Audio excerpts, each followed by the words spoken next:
We have the real reason this AEW champion was absent from television, and CM Punk shoots on Chris Jericho, Dave Meltzer, and more. But first, since the first ever AEW All Out pay-per-view, it's been a tradition that the show be held at the Now Arena, formerly the Sears Center in the Chicago area. This is a tribute to the All In show which preceded All Elite Wrestling, of course excluding the one show in Jacksonville during the pandemic. With that said, it looks like this tradition could be coming to an end as the company have their eye on running the show out of the United Center this time around. This according to Fightful Select, a venue AEW has sold out twice in the past. Of course, the venue would be home to the AEW debut of CM Punk at the first dance edition of Rampage, this before the cross-promotion show Forbidden Door was held there. Whilst the news isn't yet official until it's announced, if the story is true, this would be a huge upgrade for the event, with the United Center being a much larger arena. Now let's jump across to WWE for an update on a potential WWE departure. Naomi hasn't been seen in WWE for almost a year, having walked out on the company after a disagreement with then management. This would see her and fellow women's tag team champion Sasha Banks be stripped of their belts, with Banks ultimately leaving the company at the start of 2023 when her contract expired, before debuting in New Japan Pro Wrestling as Mercedes Moné. Whilst Mercedes has been a hot topic as of late, the status of Naomi, aka Trinity Fatu, has been up in the air, with fans left wondering if she's still under contract or not. Well, she would take to Instagram today to seemingly answer that very question, as when she responded to a fan that asked if she is still with WWE, Naomi would respond, "No, friend." The comment was made under a post about her upcoming appearance at WrestleCon, an event that features no other current WWE superstars other than Hall of Famer Lita, another sign that she is in fact no longer under contract. The AEW contract of Dustin Rhodes will be up in July of this year, with many wondering what his next steps will be. Having suggested that he is ready to hang up his boots soon, Rhodes would speak with the Sports Guys Talking Wrestling podcast this week to reveal one of his plans going forward. Rhodes would reveal that he's preparing to set up his own wrestling company in Austin, Texas, named Rhodes Wrestling Association, and he would say, "That is correct, and it's probably going to happen sometime late summer, I think, and that'll be local here in Austin, Texas." So we know that we've had someone like Inspire come in town, and we had Wrestle Circus a ways back, and it was a couple more, but I think we can really take over this market in Austin and do something big with it. And that's all I'm hoping for, is that these kids have somewhere to go in front of fans, in front of people to feel their energy, you know? Because this is only so much. When you have 300 people, it gives you a lot more energy when they're there and they're in the moment and they love their pro wrestling, and Austin's a great pro wrestling city. They love their wrestling here.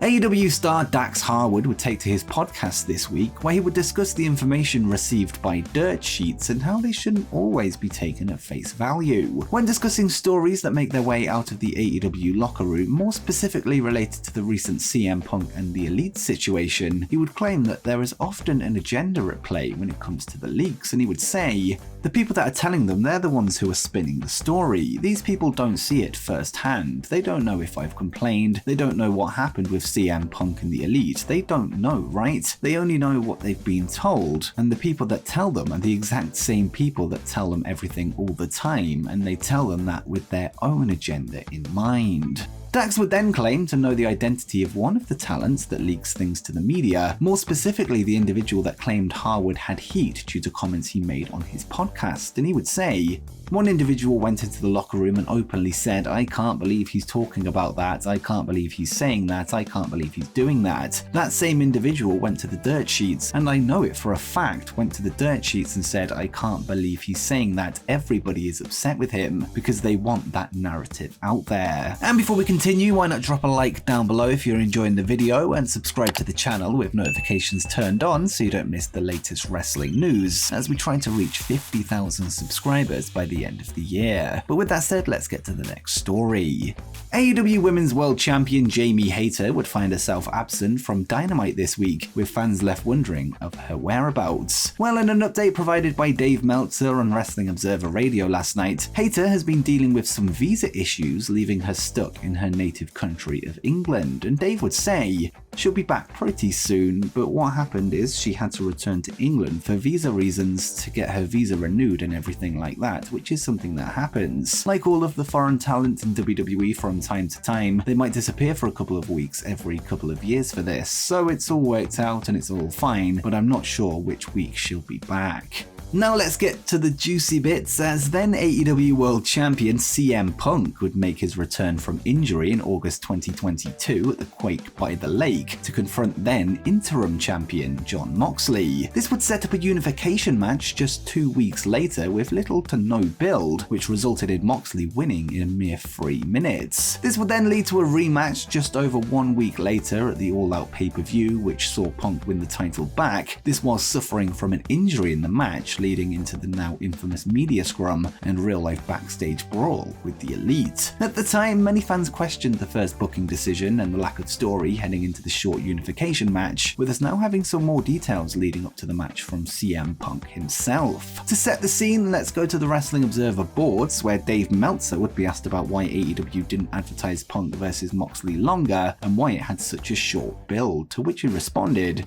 "Because Punk agreed to it, then AEW got a legal letter saying he wasn't down with it and wasn't doing it, and they didn't know if he'd come until Tony put his foot down. There are a lot of nice things I can say about him, and you can absolutely argue his position on Moxley was correct, but you can't argue he willingly did what he was asked in that scenario." Shortly after the quote was shared around, CM Punk himself would take to his Instagram story to dismiss the claims, stating that he wasn't cleared to wrestle heading into the match, whilst alleging that AEW wanted him to work the match despite this, with Jon Moxley also refusing to lose to him. He would then name drop Chris Jericho as a stooge, implying it was him that told Dave Meltzer the story, and Punk would write, "Sigh, I wasn't cleared to come back to wrestle yet. Then plan was to wrestle at the pay-per-view. I sat and listened to Moxley's Rocky 3 idea. I explained how I'd never seen a Rocky movie, I thought the idea sucked, but if the boss wanted to do it, whatever. Moxley said he wouldn't lose to me. I'd never experienced someone refusing to lose to me, I just laughed. I asked Tony if this was what he wanted, he said yes. He's the boss, so I said okay, but I'd need to be cleared first. They kept saying it could just be a squash, so I didn't need to be cleared. I scoffed at that. My health is more important. Dave Meltzer is a liar. Jericho is a liar and a stooge. There were plans, but plans always change, but I'll never put a company above my health ever again." Of course, Punk would be asked to work hurt towards the end of his WWE run, which ultimately led to a lawsuit filed by their doctor at the time after claims he made during the now infamous Colt Cabana podcast, a suit that Punk ultimately won. Whilst it's unclear what response we'll see from AEW and Tony Khan, Chris Jericho has taken to his Instagram story to post a gif of Matt Hardy using the delete catchphrase, this referring to the fact that Punk has now taken the post down. Whether this is all part of some elaborate story that leads to the return of CM Punk, who is now likely healed from his injury, remains to be seen, but either way, he's just dropped yet another pipe bomb on the wrestling world. And before you go, make sure you check out 10 things you didn't know about AEW's Danhausen.